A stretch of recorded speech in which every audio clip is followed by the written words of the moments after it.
Hello, and welcome to another Roundtable here on the Plot Mom channel. I am absolutely thrilled to be joined by a lovely group of authors today, and we are going to be talking about the pitfalls and challenges that authors tend to encounter early in their careers. Now, we have people from all over the spectrum of, super early days to old pros.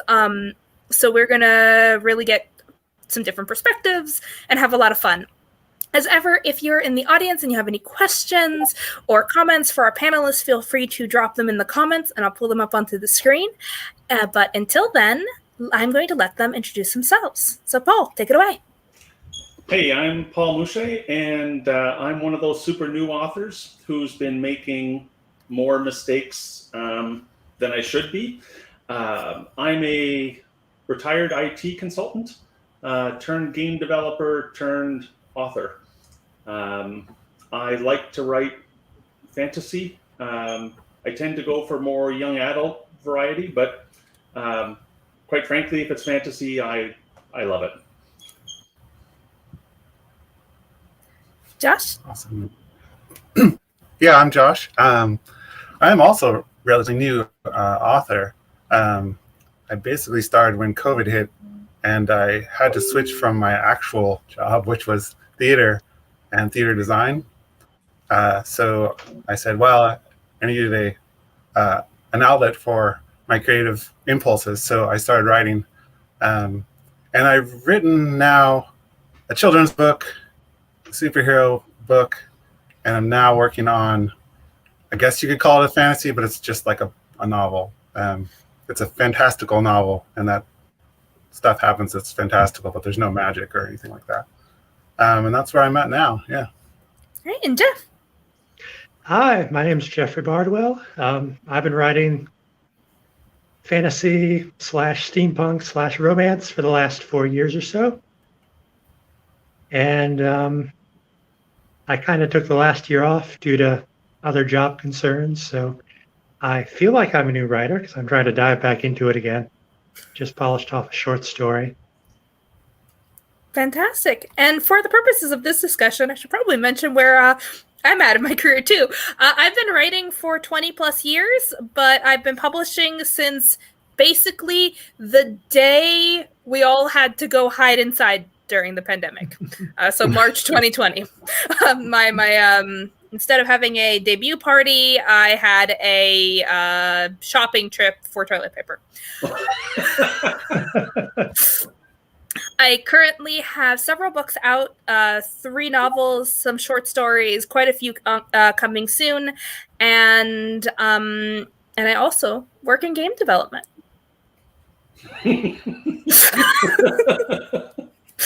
So we clearly have something in common. All right, so we're gonna talk about a few different parts of this because writing and publishing are so entwined for indies. I want to have a conversation a little bit about both pitfalls for new authors publishing, but also pitfalls for new writers writing, because they are tied together. You can't publish a book if you don't write one first, right? So the first thing I would like to discuss is what is your personal oops moment? And it can be in writing, it can be in publishing. Just what is that moment when you look back and you're like, oh yeah, no, I should not have done that.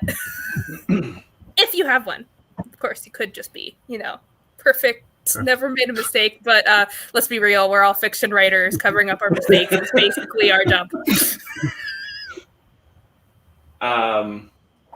For me, I would say that my biggest oops was not hiring a developmental editor to go through my manuscript before I published it.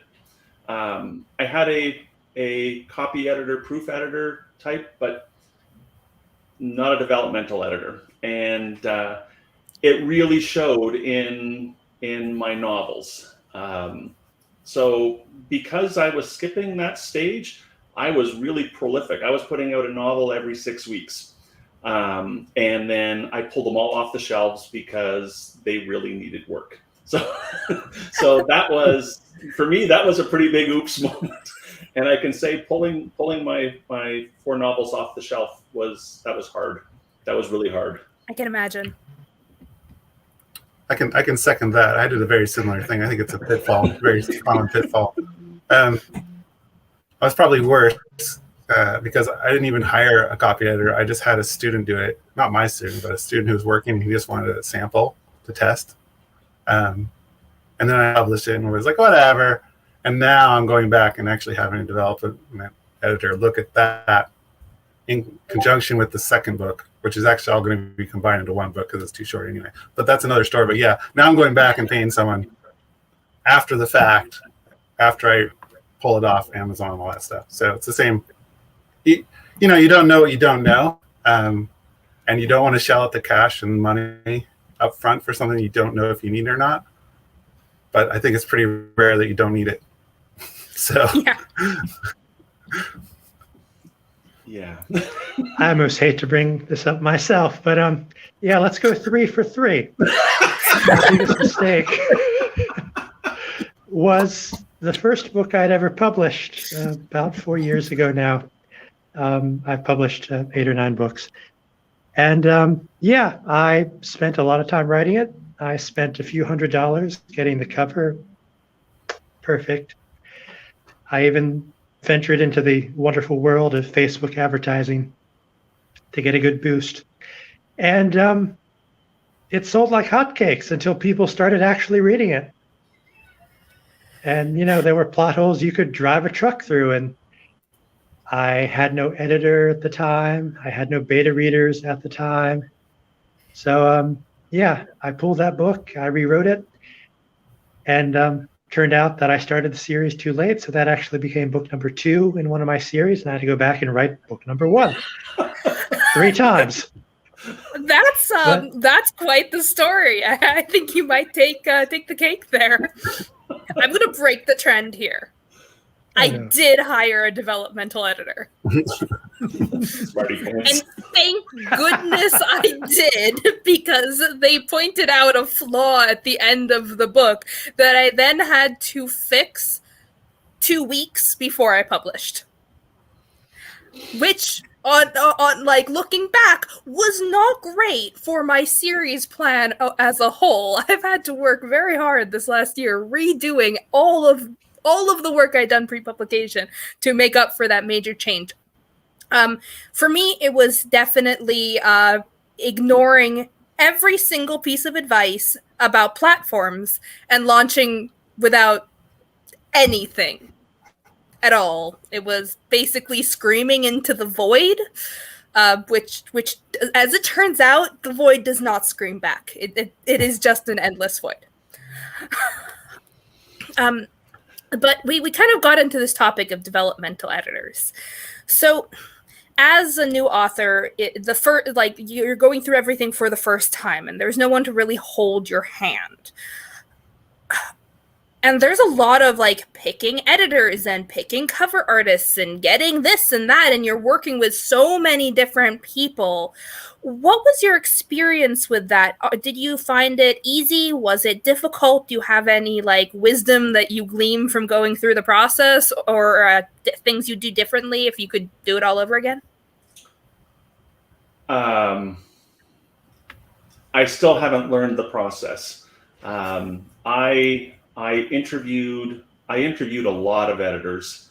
Some of them seemed okay. Some of them was one I had hired and broke the contract after paying out for most of the work before it was done as soon as I saw the first draft. The next one that I hired was really quite good. We got along great. But in terms of offering advice on how to go through it, no. And I've never had anybody give me advice on how to do it. So I basically just shopped the internet and found people's websites. Oh, I like the way their website's put together. They must know what they're doing. Yeah, no, it there's much better marketing people out there than me. Yeah, I asked people on other sites who had editors and got some recommendations and went through a couple. Some didn't want to do the book I was working on. Some were interested. I talked to a couple, and then I am working with one now. But I'm still in the process, so we'll see how that works out. In my case, I did a similar route to Paul. I asked friends on the internet and writers I knew for recommendations. I've tried 3 different editors with various degrees of satisfaction. At the end of the day, I've just found beta readers work better for me. I like having multiple eyes on the project. And as far as getting that done, basically I just canvassed my email list. So my advice would be to start one of those as soon as possible. For other reasons too. But yeah, good source of beta readers and fans who will find all the niggling mistakes that you missed. I love it. I love it when a fan writes to me and they're really, really shy about it. And they're just like, would you mind terribly if I told you about this typo on page 47? I'm just like, thank you. Please give me all my typos. I looked over it so many times and I can't see the words anymore. Sure. I had someone do it this last release and I could have kissed them. Like, those are my favorite readers. I once had someone write me a dissertation on horse gaits and how I was doing them all wrong. It was helpful. I mean, there is an expert out there for everything. Like, everything. So you've all put out a book, and something that I think a lot of new authors in particular dread is feedback. How was it getting that first good review and that first bad review? Well, that's so the first good review was really pleasant.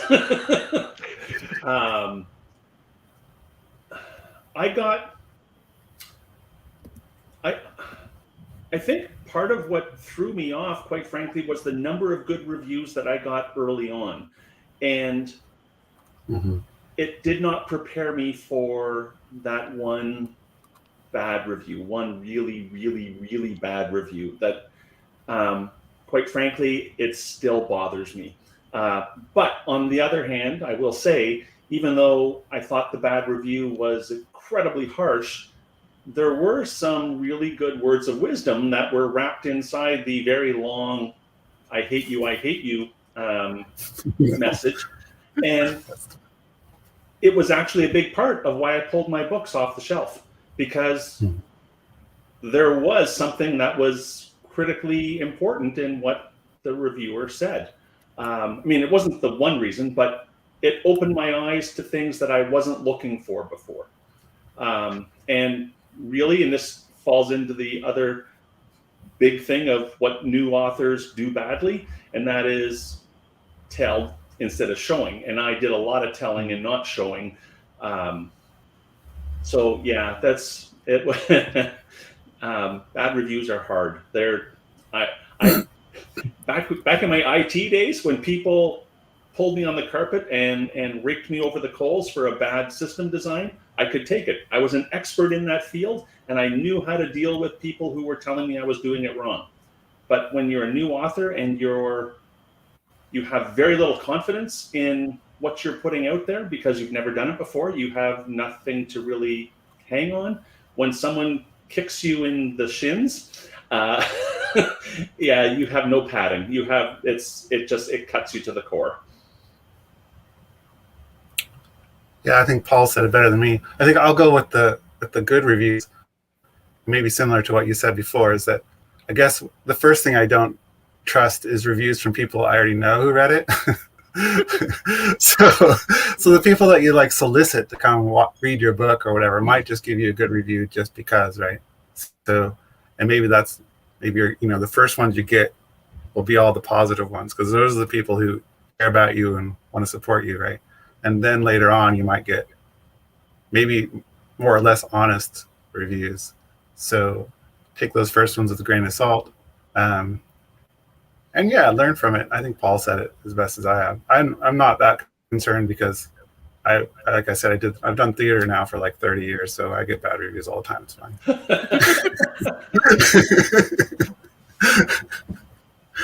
just let it be. It's fine. You can keep going. If you get a bad review, just keep going. It's fine.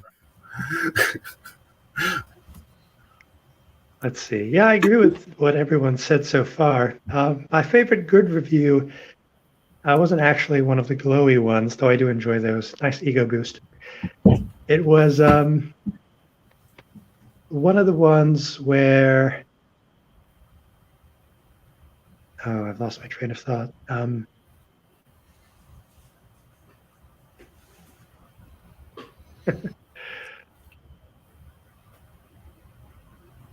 It wasn't how they were, what they said about the quality of the book that struck me. It was...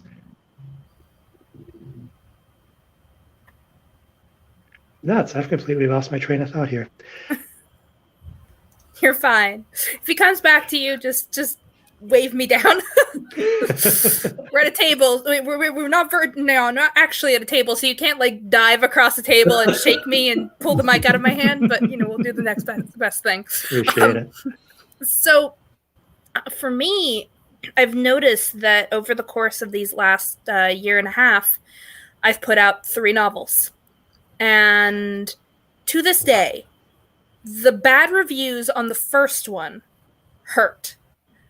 But a bad review on the second or third one, I'm just like, it was just something I wrote. Whereas that first one was what I poured my heart and soul in, and I put all my hopes and dreams onto. And even though it is by far the worst of my novels, and will probably continue to be to sink in quality as hopefully my writing quality goes up, I think that we get attached to that first piece. And it's why I always give writers advice of, if you can, before you debut, before you put out your big novel, put a short story up on Amazon, do something, like get that rush of emotion out of the way and just get it over with, pull the Band-Aid off.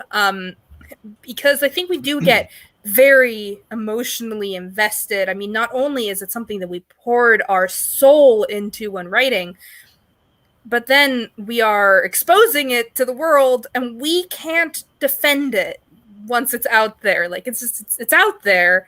That's terrifying. I have a question for you. Absolutely. I've often heard that you should never even show people your first novel or 2. But you disagree? You have published your first work and not kept it in a shelf or put it in a drawer? No, I have 2 novels in a drawer.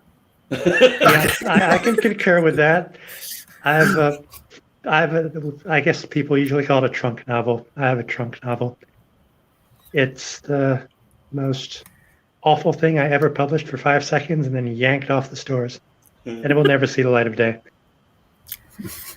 My 2 trunk novels, one of them is just dumb. I was my 14-year-old self saying, well, Twilight is stupid, so I'm going to write vampires right. And there was some alien nonsense going on and some very questionable biology, and that will never see the light of day. However, I pulled my other trunk novel out just for the fun of it, maybe to like give myself an ego boost of, oh, look, I'm so much better now.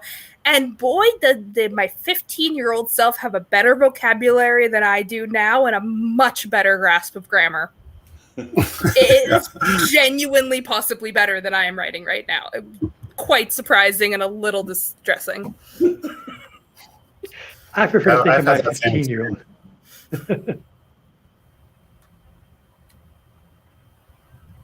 Paul?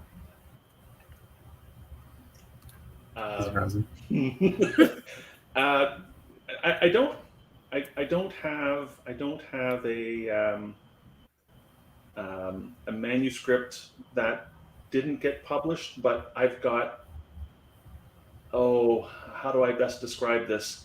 an entire game story that never got published. So I spent 5 years working on a PC choose your own adventure style game. And in fact, I mean, my novels are actually based on that story, but it's only a very small sliver of what was actually written for the game. And I think if I was to do a word count, it would probably be about 800,000 words that I wrote for the game. Wow. And I have gone back and read it over the last 6 months here and there, and the writing is horrible. I mean, the stories, I really like the stories, but because of the nature of how I was writing it, so it's all these branching texts, right? So choice 1, 2, 3, that opens up 3 new storylines, and those open up 3 new storylines. So you're just cranking out all of these possibilities. And yeah, the story, when you start putting them all together, yeah, you see that there's a lot of weakness in it. But I didn't see that a year ago when I was writing it. So it's yeah. So, and it's funny because this is why when I wrote my first novel, I thought I was really ready for it because of how much I had already written to support the storyline based on my game. And I really wasn't ready. If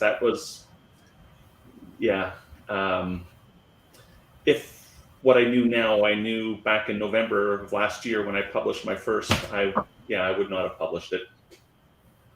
Because of the editing, or just because something else?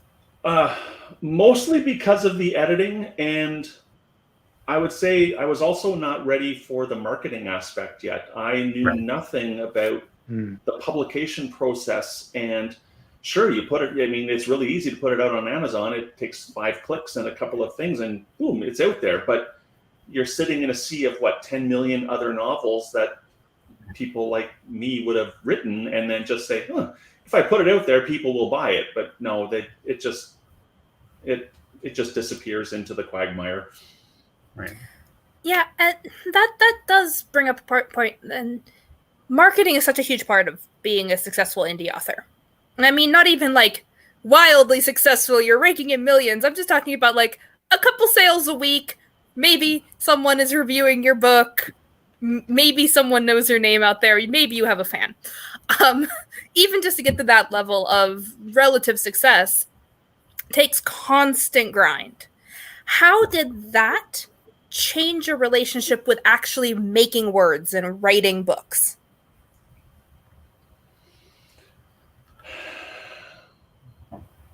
I can go because I'm going to be quick. I'm going to be quick. I have not done the grind. I did put it on Amazon. It's still actually there, but I am going to pull it. It's still there, but no one's getting it, so it doesn't really matter if it's still there. So I have not done the grind. I've been focusing on just getting like a body of work together. So I have not done that grind yet. So I don't actually know.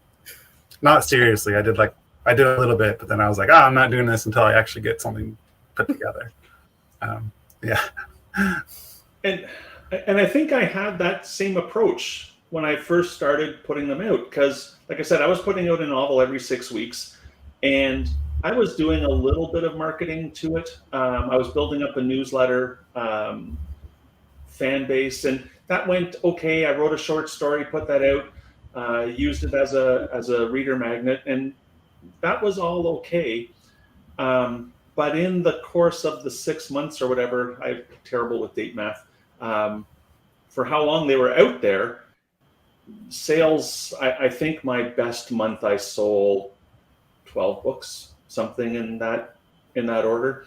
But when I re-released the first novel after properly editing it and rewriting it, I mean, the novel jumped from 160 pages to 320 pages. So yeah, I really expanded on the show Don't Tell.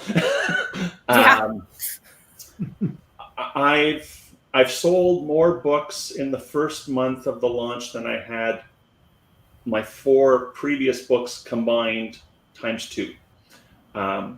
Because of what I had learned over that 6 month or 8 month period while I was floundering around, I took a much better approach to the launch of my first book. Now, I mean, I'm still only talking about 70 books that I've sold, but 70 books for me is huge. Like I'm over the moon about that. So, but yeah, there's a lot to learn. And what I found really most amazing as a new author who has a lot of phobias, like talking live on streaming. But you're doing great. There's a lot of people out there who are willing to help you. Like the author community is freaking awesome. I compared to the gaming community, the author community is fantastic. So yeah, there's a lot to learn, and I think the secret to success is just keep learning. Just when you make a mistake, fall back, fix the mistake, and then move on, and just keep moving on. But learning, I think, is the key. Yeah. Did it change for you, Jeffrey? It did. I'm almost embarrassed to admit it, but I've actually regressed a bit over the last few years. My first book, I went all out. I compiled a list of book bloggers, book reviewers, websites, and spammed every single one of them. Hey, I have a new book. Rah, rah, rah. Won't you read it and say nice things about it? And later I went the BookBub route and tried various other online. And these days I've kind of mellowed out a bit. And I do still hit the blogger circuit, but most of my advertising is just emailing fans and just putting the book out there and saying, new book. Yeah. And yeah, like Paul, I'm saving most of my heavy hitting ideas when I have an actual series finished, and I can say, all right, here's book 1, let's push it really hard, and follow through to book 2, 3, 4, 5, 6. Not quite there yet. I had a real slump when I first started marketing. Like, I published my book and I was on it like for a month or two. I was emailing bloggers and doing all that and networking and all of that, and then I realized I hadn't written for a month. Hard to find a balance sometimes.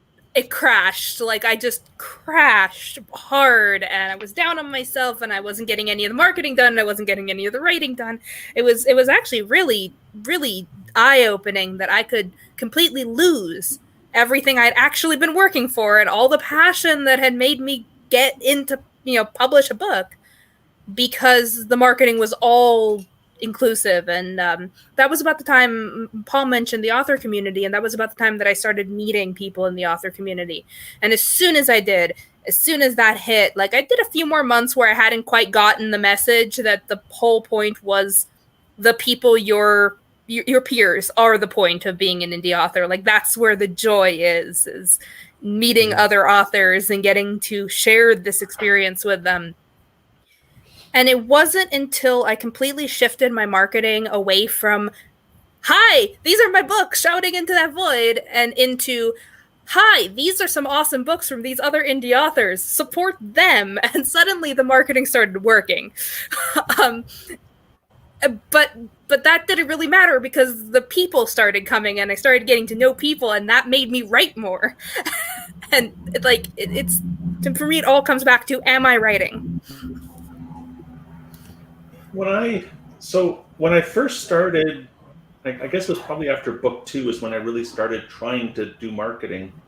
I was pretty regimented in my day. I'm an early riser, so I'm typically up 5:30ish in the morning, and from 5:30 to noon I wrote. It was nonstop. I turned off my social media. I wouldn't look at anything, and then at noon, or by noon, have lunch, and I'm exhausted. Like, writing for 6 hours is exhausting. But when you switch over to marketing, then for the last half of the day, it's rejuvenating, because it's completely different. You're using a completely different set of brain cells. You're reaching out with people. You're communicating. You feel like you're a part of the world, as opposed to being locked away in your dungeon. So yeah, I still wasn't doing the marketing right, but because I was doing here's my books, look at me, and as opposed to building communications with other people, like not about trying to sell yourself to them, but just listening to them, building up other people around you. And it's amazing how well that works by putting your hand out, lifting somebody else up, and they're going to do the exact same for you. And when other people are your not sounding board, but when someone else is championing, no, I can't say the word, being your champion, people will listen. And it wasn't intentional that I took that route, but that's the way it turned out. And it was eye-opening for me. I think that was an aha moment for me. And I think that really shows actually in my first month since this last release. It's been amazing. I'm having fun doing that. Yeah, it should be fun. Like, that's something that I got drilled into my head from my parents. They're both artists. They've both been making a living creating art since I was a child. And yes, it's hard. And yes, you put in long hours, and it's stressful and exhausting. But in the end of the day, you need to be doing something that makes you want to keep doing it. Or you will crash at some point, because we're not doing it for the profit. Like, let's be real. For the profit. unless you are way further along than most authors ever get, because that's the sad truth, is that most authors get discouraged at some point. Because I've read a couple bad indie books out there, the ones that are computer generated essentially, but I've yet to meet an indie author whose work I couldn't look at and be like, well, maybe you're already there, maybe you're not there yet, but clearly you have passion and you have stories to tell, and if you don't stop, you will get there eventually. It doesn't matter where on the road you are. But it can be really discouraging early, and it's just something that I wish every single author had, from the get-go. I wish there was like a little ding and the indie author community got a notification and been like, hey, there's a new author, they just debuted, go welcome them, and like we all showed up with a fruit basket at their house. Like, that would be the perfect world for me, because usually it is your peers who get you through those moments of those bad reviews, those rough months where you don't make any sales. Like, it's the other people who are a little bit further along and are like, oh, I remember being there. You can do it. Here's some advice. So that actually leads into my next question is, what's the best advice you received that actually paid off and was useful? Hire a developmental editor. Other than what your biggest foible was. That marketing your first book is just as important as, well, let me say that. Marketing your first book is really important. You need to build up a following. And then your second book is your next best marketing tool. And your third book is your next best marketing tool. Your fourth book is your next best marketing tool. Nothing sells a book as well as another book. And I totally believe that, even though I failed when I tried to take that route, because that was why I was putting out a book every 6 weeks, because having a backlist of novels was good for me. Wrong. I mean, it would have been if I had done them well. But so, yeah, I think that was the best advice I've gotten so far. I think the best advice I've gotten is what Paul already is doing, is that if you're a writer, consider it your job. Even if you have a full-time job, like I already have a job, so I can't do quite what Paul does, but still set aside time. I'm going to do my job for 2 hours every day from 4 to 6, and that's the time I'm going to write. And you sit down and you turn everything off and you actually write, and because it's your job, you're being paid, but it's your job to do it, so you do it, right? and this is old advice I got long ago. We're writing for education and dissertations and things, but it still applies. Like, this is your job, do your job, and even if you don't write anything good, you still sit there and write. So I think that's the most important thing. Just write. Just set aside time. Make sure you do it. The best advice I ever got was quite simply, it's a marathon, not a sprint. So pace yourself, and it's better to put out the next book than constantly rewrite and rewrite and rewrite. Advice which I have not followed 2 times in my life, but I usually try to. Yeah. I think for me, it was this concept of fail fast. If something isn't working for you, whether it be a piece of advice or whether it be a specific marketing tool or a specific writing tool, there's a whole bunch of like weird specific write at these times of day or all that. I cannot keep a steady schedule to save my life. I do my best writing when I'm not supposed to be writing and I'm supposed to be sleeping.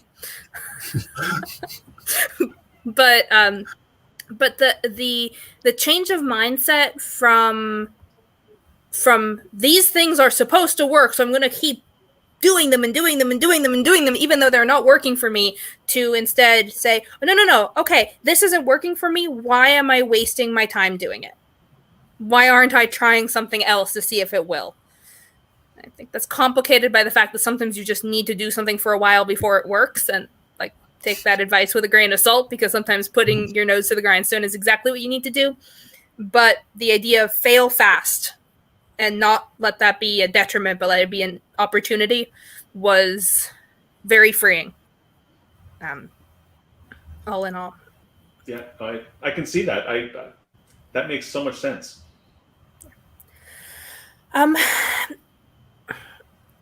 So let's go back a little bit into the writing. Because, again, before you publish, you have to write. How did you decide when you were writing that you wanted to go indie, that you didn't want to do traditional? Did you try and fail? Did you decide to go indie straight away? What was the thought process? I tried to go the traditional route, had no idea what I was doing, did it very badly, and then went indie. Still did it very badly because I had no idea what I was doing, but at least it was all on me at that point. Yeah, I haven't done it recently, but I'm going to start reshopping around the children's book, because I think that could actually go the more traditional route. The other writing, I'm probably going to stick with indie.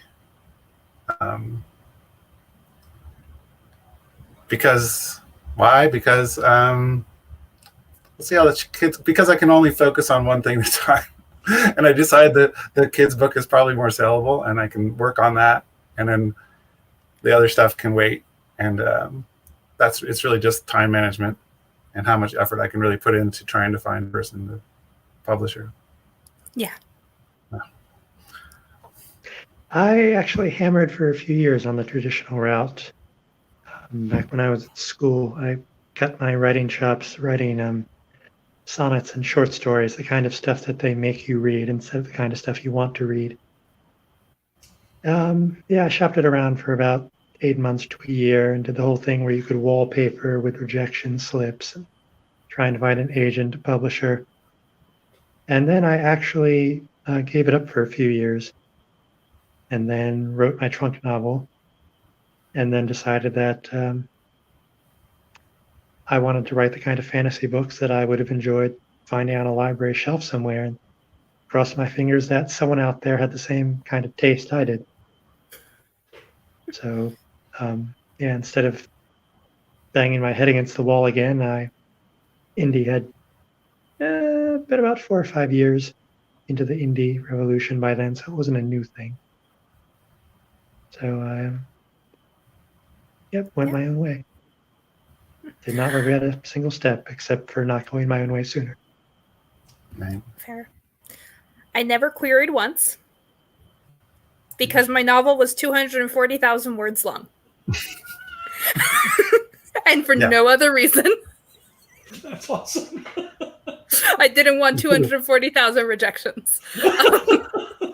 Which I knew were coming my way. You might have actually found an editor that liked that kind of thing. Stephen King has to get his checks from somewhere. I may have.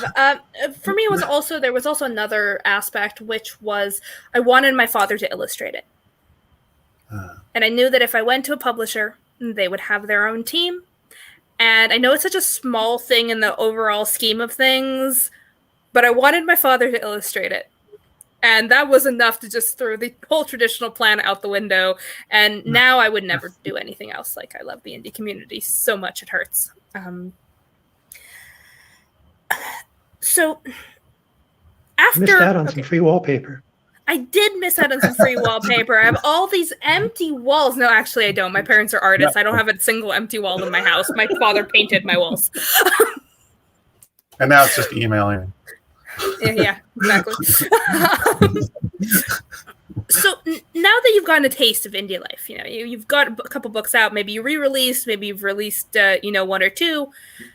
Has the process of having a book on the market changed your outlook on writing future books? Are you more market-minded, or do you write just from a place of passion and curiosity? Is it a mixture of both? How has it changed? I would like to think that I'm somewhat market-minded, and yet I really know that I'm not, because I don't know the market well enough to say that I'm market-minded.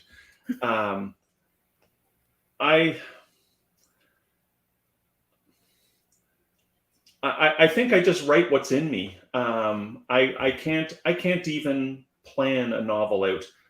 Well, that's not true. I have planned my novels out, and then as soon as I start writing, throw the plan in the wastebasket and just keep on writing, because writing to a plan just doesn't work for me, which is part of the reason why I needed a developmental editor to find the problems that I created by pantsing my entire storyline. But yeah, so it's I've run off the rails. I have no idea what I was saying. Josh? You're muted, Josh. Yeah, I'm back. Sorry, there's someone running a chainsaw. I forgot the question because someone was running a chainsaw.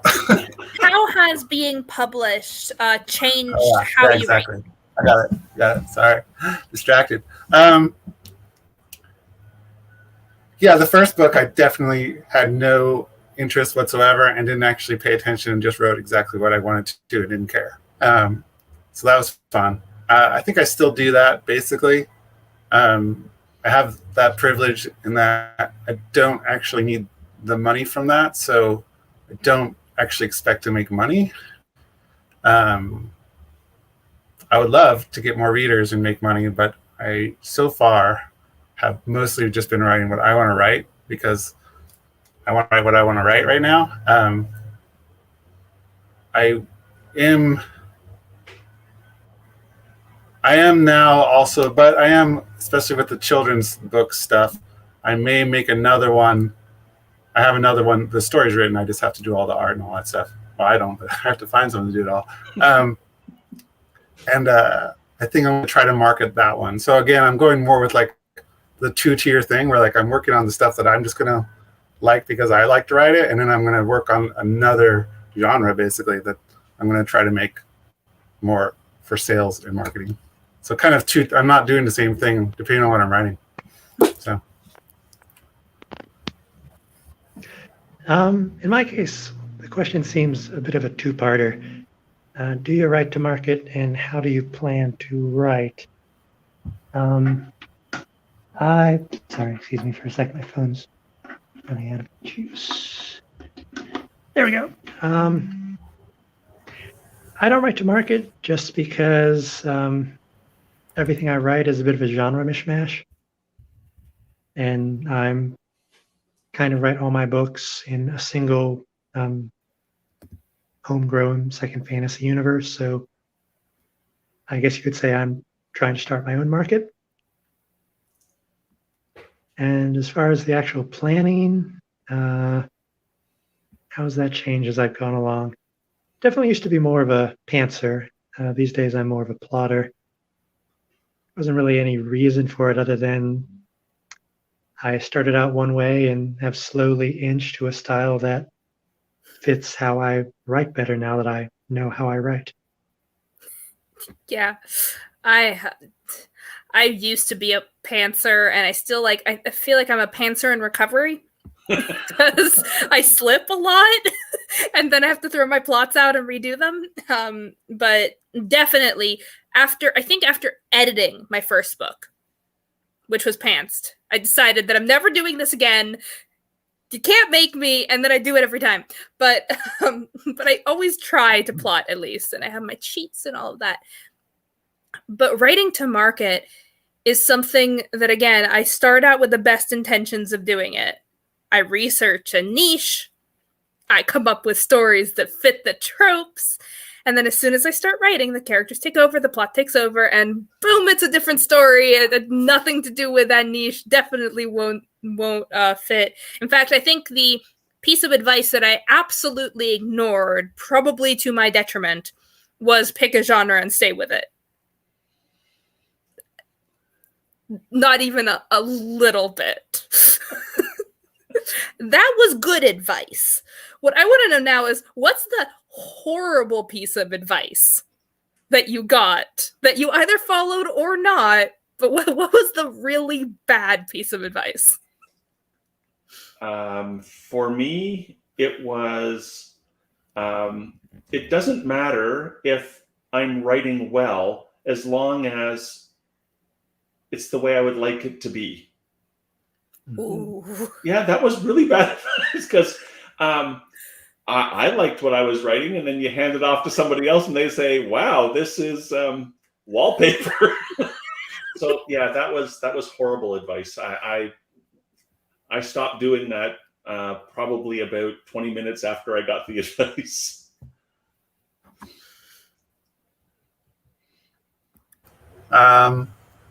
Yeah, I'm not sure yet. I'm probably still in the middle of advice having come, and I'm still figuring out what is good and what is bad.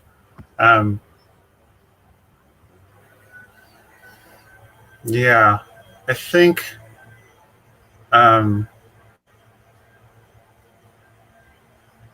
yeah, I don't really have a good answer for that. My bad advice isn't something anyone specifically said to me, but one of those tropes or marketing trends you run across, because everyone knows this to be true, is that epic fantasy has to be a long, bloated piece of work. And one of the mistakes I made in my first novel was to pad it out because it wasn't hitting some arbitrary mark. So of course there was something deficient in the plotting or the writing, and you had to push more in there. And yeah, people noticed. I think bloated was the kindest description I got. So yeah, these days I throw that advice out the window, and it's as long as it needs to be. Yeah, as long as it needs to be is good. I kind of got same advice, same bad advice, same different end of the spectrum, that no book could be outside of genre standard lengths. Mm. And I think I wasted years of what could have been the start of my writing career trying to whittle a novel that was supposed to be long into something that was 120,000 words. And I just couldn't do it. I still can't do it. I had dozens of people read it. They couldn't figure out how to do it.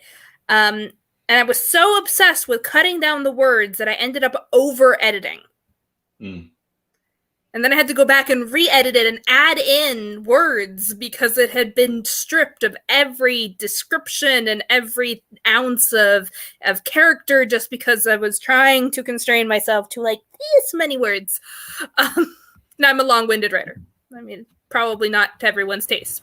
And I could probably cut some words, but yeah, no, the it must be this length was probably the worst advice I ever got. I have one piece of advice that I don't know if it's good or not, so I'll put it out there as a question for you guys, or for you all.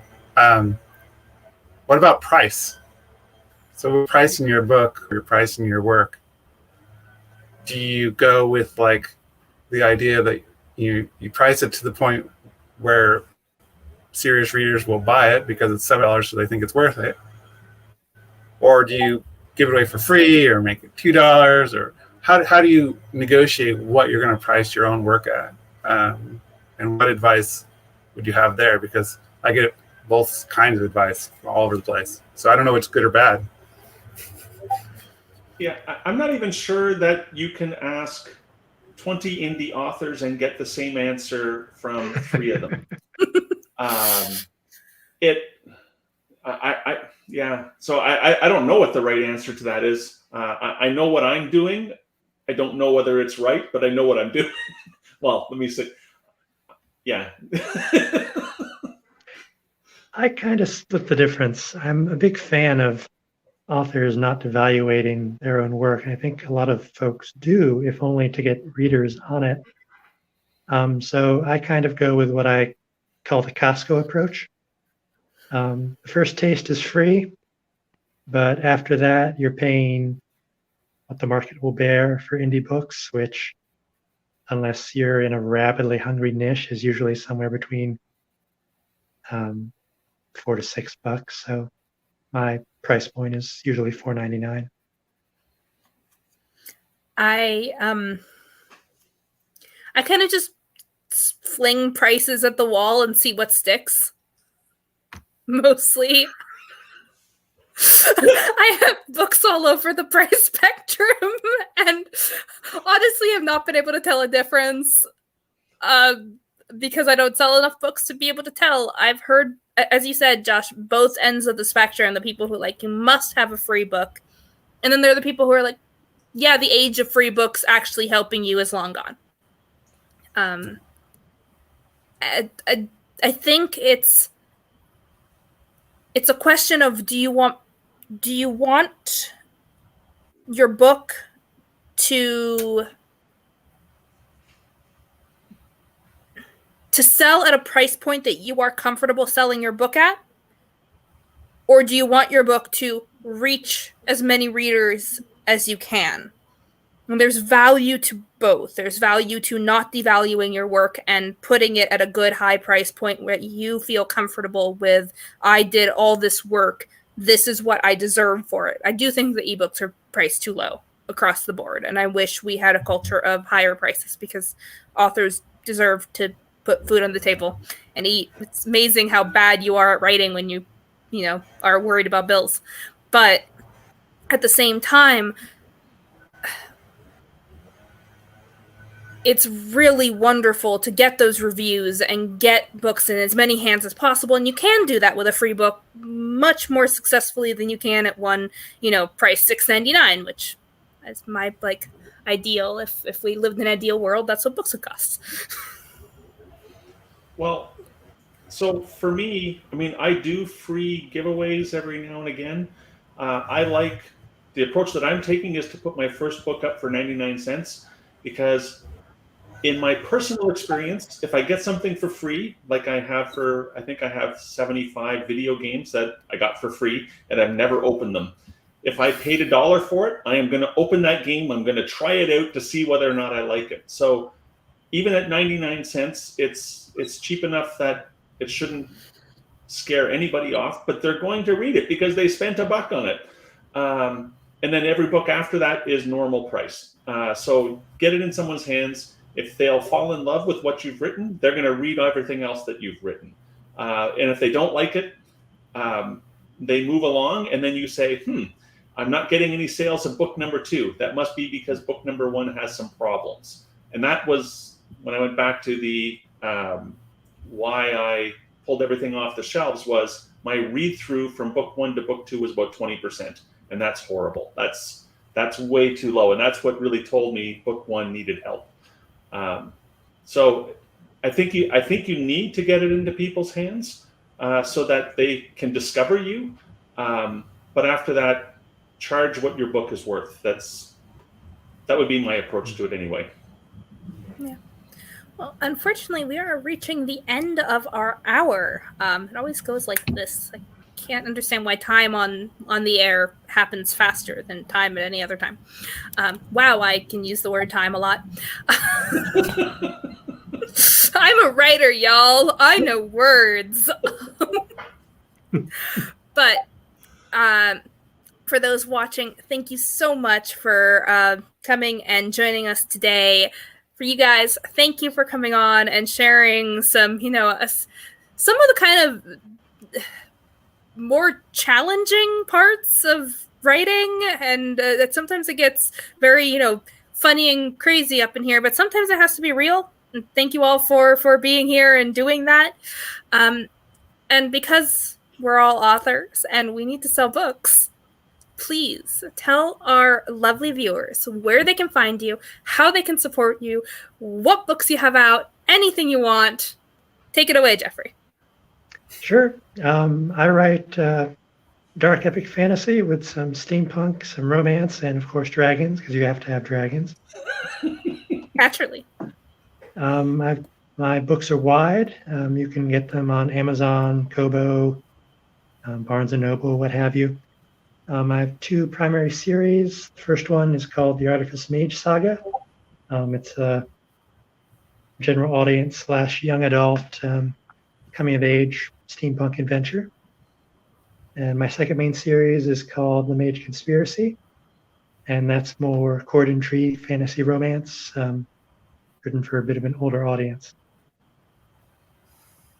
So, yeah, if any of that appeals to you, my author name is Jeffrey Bardwell, jeffreybardwell.com, or just type it into Google.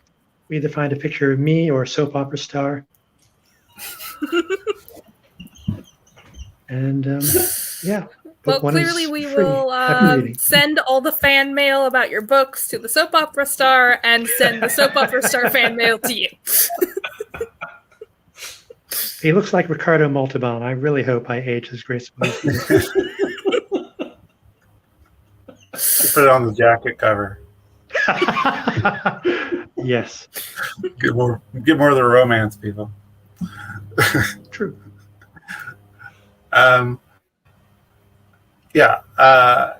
My stuff is probably not ready yet, so I'm too new.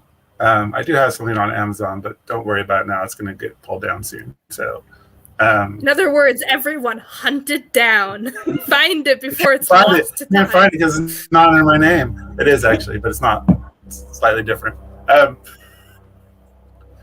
if you're interested and you want to read some of my stuff, I can Google Doc some of it to you just for fun. One of it's a complete comedy, and the other one's like a the first one's like a standard superhero story that I wrote. And then I have some kids' books and stuff. So if you want, I can send you some copies, but you can talk to Allegra. Maybe next year. Next time when I get invited back to do a panel, I'll have more stuff to share. I am expecting it. In fact, I will require before you come online for you to show me a paperback with your name on it to confirm your identity. Yeah. This is a challenge. J.S. McDermott is my actual author name. But. Excellent. What about you, Paul? So I have one book on Amazon. It's called Call of Titan. It is a young adult epic sword and sorcery. It crosses all sorts of genres. It's got a bit of academy going on in it. So it's under Paul Mouche.